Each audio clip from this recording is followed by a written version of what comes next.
Hai Bung, salam pencerahan. Kembali bersama saya Reza Watimena di Rumah Filsafat dengan tujuan yang tetap sama, membangun dunia yang sadar dan bernalar sehat. Kali ini kita akan berbicara soal Trias Sapientia. Apa itu artinya? Trias Sapientia itu 3 kebijaksanaan. Kita nantikan, jangan kemana-mana.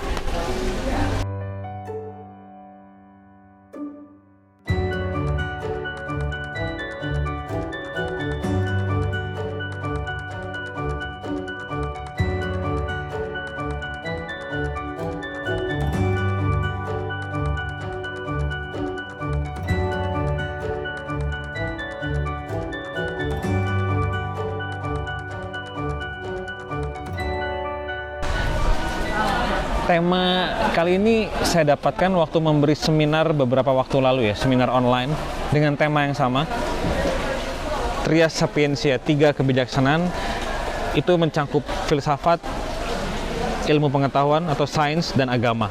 3 kebijaksanaan.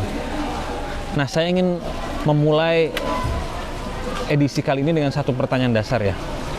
Apa yang membuat sebuah bangsa itu maju? Apa yang membuat sebuah bangsa itu bisa berisi manusia-manusia yang beradab dengan sistem politik ekonomi yang adil, dan lalu bangsa itu bisa menghasilkan karya-karya yang berguna ya untuk seluruh dunia gitu. Apa? Ada banyak teori. Satu yang menurut saya paling mendasar adalah budaya bangsa itu. Budaya bangsa itu. Kalau budaya sebuah bangsa itu sudah maju, maka bangsanya maju dan akan banyak karya-karya yang bisa membantu dunia. Tapi kalau budaya sebuah bangsa itu rusak atau terbelakang, ya maka tidak akan banyak karya, dan bahkan mungkin bangsa itu akan menjadi sumber masalah bagi bangsa-bangsa lainnya di dunia ini gitu ya. Pertanyaan dasar lalu, apa itu budaya? Budaya itu bukan tari-tarian daerah, bukan lagu daerah, itu bagian dari budaya, tapi budaya lebih luas daripada itu. Makanan daerah, lagu daerah, itu bagian kecil dari budaya.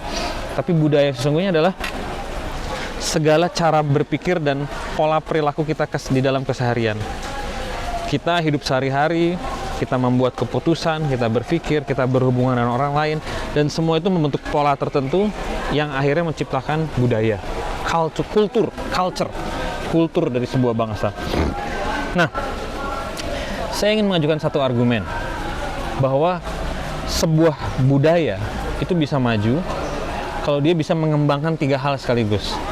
Yang pertama adalah dia mengembangkan filsafat, yang kedua adalah dia mengembangkan sains dan teknologi, yang ketiga adalah dia mengembangkan agama.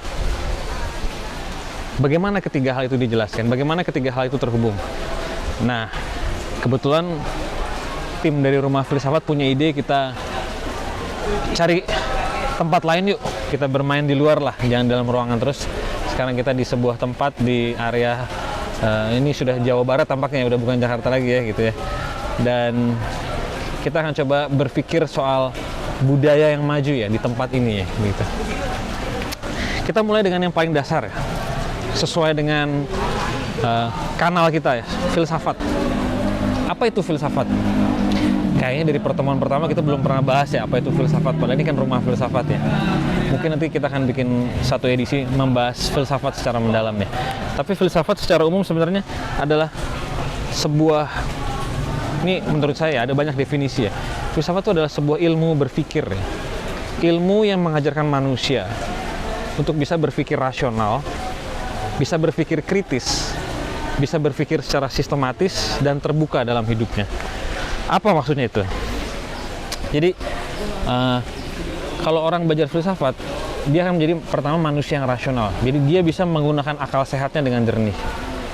Dia bisa memahami segala sesuatu, menganalisis segala sesuatu baik dalam hidupnya maupun di dunia dengan akal sehat ya. Akal budinya jalan. Maka kemampuan untuk menyelesaikan masalah juga sangat tinggi ya orang-orang yang belajar filsafat. Yang kedua adalah filsafat mengajarkan orang untuk berpikir kritis ya tentang segala hal. Kritis berarti berani mempertanyakan segala hal. Tidak gampang percaya, tidak gampang menerima pendapat orang lain, informasi dari luar diterima begitu saja, tidak. Tapi diolah dulu, dikaji dulu, ditimbang-timbang dulu sebelum dianggap itu sebagai sesuatu yang benar atau layak untuk dipercaya atau dijalankan gitu ya. Yang ketiga adalah sistematik. Nah, ini sangat penting ya. Berpikir sistematis itu artinya punya hubungan sebab akibat yang jelas, logika yang jelas antara sebab akibat, antara sumber masalah dengan akar masalah, dengan dampak dari masalah tersebut, semuanya clear. Ada filsuf Prancis namanya René Descartes, dia bilang berpikir itu harus clara et distincta, clear and distinct, jelas dan terpilah-pilah, nggak campur aduk. Ruang privat dicampur dengan ruang publik, masalah agama dicampur dengan masalah politik, akhirnya semua jadi bingung. Kita harus jelas terpilah-pilah. Ini yang diajarkan di dalam filsafat ya. Jadi ada kamar-kamar di mana kita bisa berpikir dengan sistematis. Yang terakhir ada terbuka. Terbuka artinya filsafat tidak pernah jatuh ke dalam sikap dogmatis ya, atau memutlakan sebuah aliran tertentu ya, sebuah ajaran tertentu. Filsafat selalu mengakhiri setiap bentuk pemikirannya dengan pertanyaan baru, dengan kemungkinan baru. Maka kalau kita belajar sejarah filsafat ya, baik di Asia maupun di Eropa, semua adalah diskusi ya, diskusi antara satu pemikir dengan pemikir yang lain tentang berbagai tema dalam kehidupan. Jadi berakhir terbuka, tidak ada yang dimutlakan, tidak ada yang dipastikan, tidak ada yang dipaksakan. Semuanya adalah hasil olah pikir dan diskusi.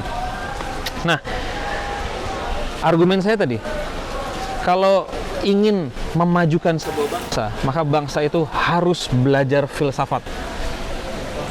Kalau Indonesia ingin menjadi bangsa yang maju, ingin punya budaya maju, rakyat Indonesia harus belajar filsafat. Bukan filsafat yang kecampur-campur dengan agama, bukan filsafat yang kecampur dengan ideologi partai, tapi filsafat murni ya, sebagai sebuah ilmu berpikir, kritis, rasional, sistematik, dan terbuka. Nah, filsafat tentu saja macam-macam ya. Ada filsafat Eropa, ada filsafat Asia, ada filsafat Timur Tengah, ada filsafat Afrika, ada filsafat Amerika Latin. Banyak alirannya dan masing-masing punya ciri yang berbeda. Dan saya melihatnya semua ciri tersebut saling melengkapi ya. Karena tadi filsafat tidak memberikan jawaban yang sok-sok mutlak, sok-sok pasti.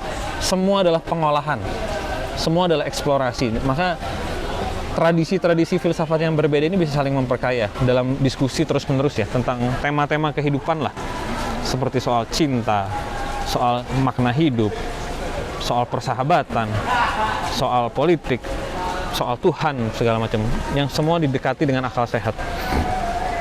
Nah, jadi sekali lagi, sebuah bangsa jika ingin maju, dia harus belajar filsafat.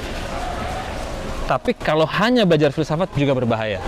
Makanya sebuah bangsa juga harus belajar ilmu pengetahuan, sains. Apa sih beda antara sains dan filsafat?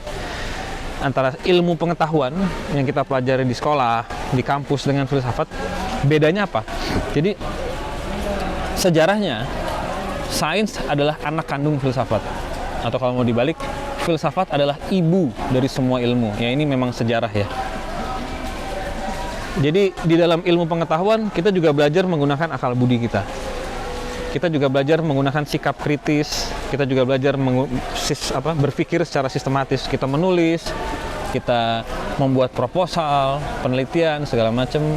Dan sains juga bersifat terbuka ya. Artinya dia tidak mutlak.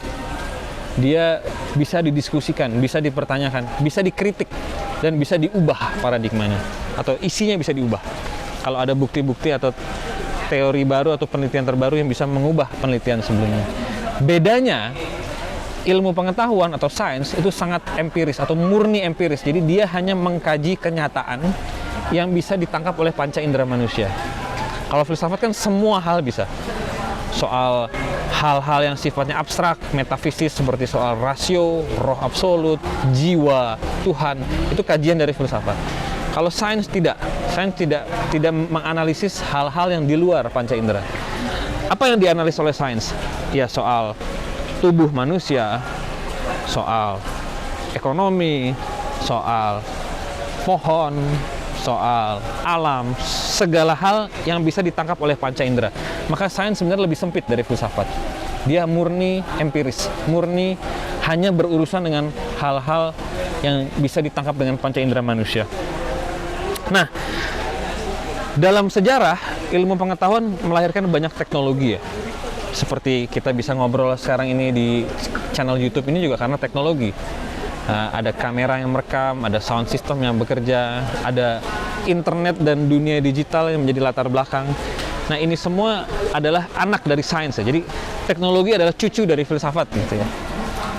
Sains, para ilmuwan kemudian melahirkan banyak teknologi yang mempermudah hidup manusia. Nah, ada sisi gelap dari sains ya. Ilmu pengetahuan itu butuh banyak sumber daya. Bikin kamera misalnya, itu butuh tembaga, butuh plastik, butuh besi yang harus diambil dari bumi, dikerok dari bumi. Internet ini butuh infrastruktur yang juga sangat besar, sangat mahal, dan butuh banyak sumber daya juga. Maka ada kecenderungan ilmu pengetahuan dan teknologi itu merusak alam. Ini menjadi kajian kita semua sekarang ini ya. Bagaimana ilmu pengetahuan itu merusak alam, itu yang pertama. Dan kedua, bagaimana ilmu pengetahuan itu menjadi alat bagi kapitalisme ya. Jadi alat untuk menghasilkan uang, menghasilkan profit tanpa batas, keuntungan tanpa batas. Artinya ilmu pengetahuan menjadi jalan untuk manusia memuaskan kerakusannya gitu. Kayak industri-industri teknologi ini kan semua tujuannya satu ya, uang, keuntungan. Makanya inovasi begitu pesat, kadang-kadang menjadi sangat irasional ya, sangat tidak masuk akal. Contohnya handphone, tiap tahun ada yang baru, lebih cepat seperberapa ribu detik, lebih bagus seperberapa ribu detik gitu. Nah, harganya lebih mahal, semakin tidak masuk akal. Dan akhirnya sains dan teknologi menjadi budak dari kapitalisme. Kapitalisme adalah paham yang ingin meraih keuntungan sebesar-besarnya dengan segala cara, kalau perlu dengan membuat konsumen jadi bodoh ya, memperbodoh konsumen, yaitu kita semua gitu. Ini juga harus dikritisi ya. Makanya ilmu pengetahuan butuh filsafat ya, untuk semacam kontrol supaya ilmu pengetahuan tidak jatuh dalam pengrusakan alam atau ilmu pengetahuan menjadi budak dari kapitalisme. Alat untuk memuaskan kerakusan manusia yang tanpa batas. Jadi filsafat bisa mengkritisi sains. Apa sumbangan ilmu pengetahuan untuk filsafat? Supaya filsafat tidak terlalu abstrak. Filsafat itu kalau dibiarkan sendirian, itu banyak kajiannya menjadi sangat tidak masuk akal. Terlalu abstrak, terlalu rumit, dan akhirnya tidak ada hubungan dengan kehidupan manusia. Ilmu pengetahuan, teknologi, itu memaksa filsafat untuk turun ke bumi ya. Untuk berakar, berpijak pada kehidupan manusia, bukan pada hal-hal yang hanya imajinasi para filsuf saja. Jadi dua ini ya, filsafat dan ilmu pengetahuan, ini bisa saling melengkapi. Dan sekali lagi, kembali ke argumen kita awal, sebuah bangsa bisa maju kalau dia belajar filsafat dan belajar ilmu pengetahuan. Yang ketiga adalah agama. Apa itu agama? Kita udah pernah bahas ini di beberapa episode sebelumnya. Agama adalah agama, yaitu usaha atau upaya untuk menciptakan keteraturan, tatanan di dalam hidup manusia. Keteraturan batin, punya kedamaian batin, dan ada keteraturan hubungan sosial antar manusia. Mengatur masyarakat, mengatur negara, makanya ada moralitas di dalam agama. Dan agama juga saya menyebutnya institusionalisasi pengalaman mistik ya.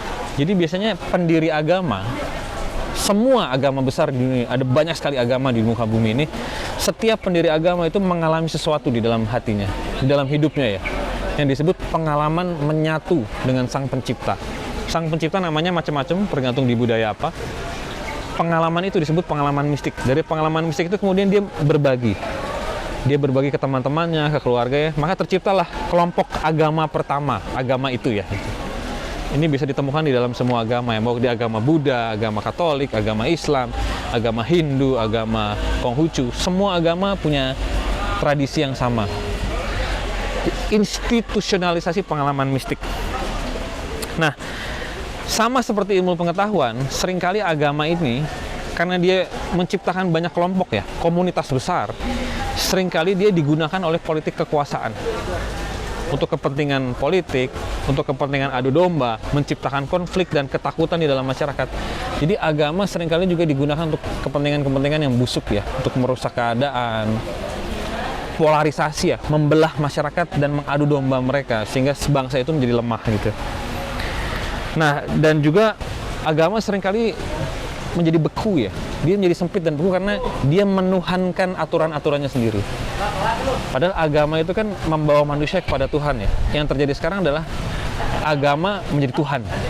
agama menjadi Tuhan yang disembah oleh manusia. Nah ini agama yang membeku ya, ketika dia menjadi mutlak, menjadi absolut, dan akhirnya dia dituhankan oleh pengikutnya sendiri. Dan juga agama seringkali ditunggangi oleh kepentingan ekonomi untuk mengumpulkan uang. Ada baru-baru ini konsep teologi kemakmuran, sebenarnya nggak terlalu baru sih. Jadi ajaran agama yang menekankan bahwa setiap orang itu harus kaya secara ekonomi. Kekayaan adalah tanda berkat dari. Nah ini pandangan yang menurut saya sama sekali tidak ada hubungannya dengan hakikat agama ya. Sudah terjadi penyimpangan atau penyelewengan gitu. Jadi agama menghadirkan keteraturan. Ini yang penting dalam hidup pribadi maupun hidup antar manusia.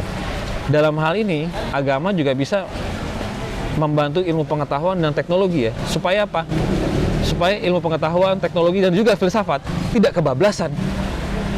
Karena gini, kalau tidak ada batas-batas moral, ilmu pengetahuan tuh dengan sangat mudah bisa melakukan percobaan pada manusia, membuat rekayasa genetika ya, mengubah organ tubuh manusia supaya menjadi sesuai keinginannya. Artinya manusia bermain Tuhan, playing God. Manusia dengan teknologinya, dengan akal budinya ingin menjadi Tuhan dan akhirnya mengeksploitasi atau menguras semua demi kepentingan ekonomi dan kepentingan kerakusan ya, kekuasaan. Maka tiga hal ini, filsafat, sains, teknologi, dan agama, ini saling melengkapi. Dan sebuah bangsa bisa maju kalau tiga hal ini dipelajari oleh masyarakatnya dan maju di dalam masyarakat tersebut. Jadi kalau sebuah bangsa tidak ada filsafat, tidak ada sains, tidak ada agama, dia hancur. Atau hanya salah satu ya, filsafat aja, tapi tidak ada sains, tidak ada agama, ya kacau. Itu kan menjadi masyarakat ideologis ya, seperti Nazi, fasisme Hitler Jerman gitu ya, atau komunisme gaya Uni Soviet di tangan Joseph Stalin, jadi sangat seram gitu. Tapi kalau hanya sains doang, tidak belajar filsafat, tidak ada agama, ini alam akan rusak, dieksploitasi terus-menerus untuk kepentingan kapitalisme, untuk kepentingan kerakusan dan segala macam. Tapi kalau sebuah bangsa hanya belajar agama saja, jadi bodoh bangsa itu. Jadi fanatik, akhirnya memunculkan banyak penyimpangan, tidak ada inovasi, tidak ada kemajuan, penindasan terjadi, terutama terhadap perempuan dan terhadap kelompok-kelompok yang lemah, terjadi diskriminasi, intoleransi, dan bahkan terorisme ya. Maka untuk menghindari itu, filsafat, ilmu pengetahuan, dan agama harus dipelajari berbarengan dan berkembang bebarengan. Hanya dengan begitu sebuah bangsa bisa maju. Tidak ada jalan lain. Nah, jadi tiga hal tersebut selain berbarengan, mereka juga harus saling mengontrol satu sama lain. Supaya apa? Ya, supaya tercipta apa yang sila kedua sebut sebagai kemanusiaan yang adil dan beradab. Yang disebut beradab itu kan artinya orang itu bisa berpikir rasional, punya nurani yang jernih, terampil dengan teknologi gitu ya, memiliki batas-batas moralitas yang dekat dengan agama, hidup dalam komunitas yang teratur, itu kan disebut beradab, peradaban ya. Kalau tiga hal ini tidak berkembang atau hanya salah satu saja, kita akan menghadapi banyak masalah. Bagaimana dengan Indonesia? Teman-teman mungkin sudah tahu jawabnya. Bangsa kita terlalu banyak belajar agama, kurang belajar ilmu pengetahuan, dan takut sama filsafat. Nah, itu tujuan kami di Rumah Filsafat ini kan ingin menyeimbangkan keadaan ya. Supaya kita juga belajar agama, kita juga belajar ilmu pengetahuan, dan terlebih, karena ini spesialisasi kami di Rumah Filsafat, kita belajar filsafat. Kita belajar soal berpikir secara rasional, kritis, sistematis, dan terbuka. Tentang apa? Tentang segala hal. Nah, kira-kira itu apa yang bisa saya tawarkan di episode kali ini. Semoga teman-teman bisa dapat sudut pandang yang baru, semoga juga bisa memperoleh pencerahan, ide-ide pencerahan. Dan jangan lupa terus dukung kami di berbagai bentuk sosial media kami yang kami punya. Like, subscribe, dan share ke teman-teman supaya teman-teman di Rumah Filsafat ini semakin bersemangat ya, semakin giat menghasilkan konten-konten yang berbobot, bermutu untuk Indonesia. Salam pencerahan dan terima kasih.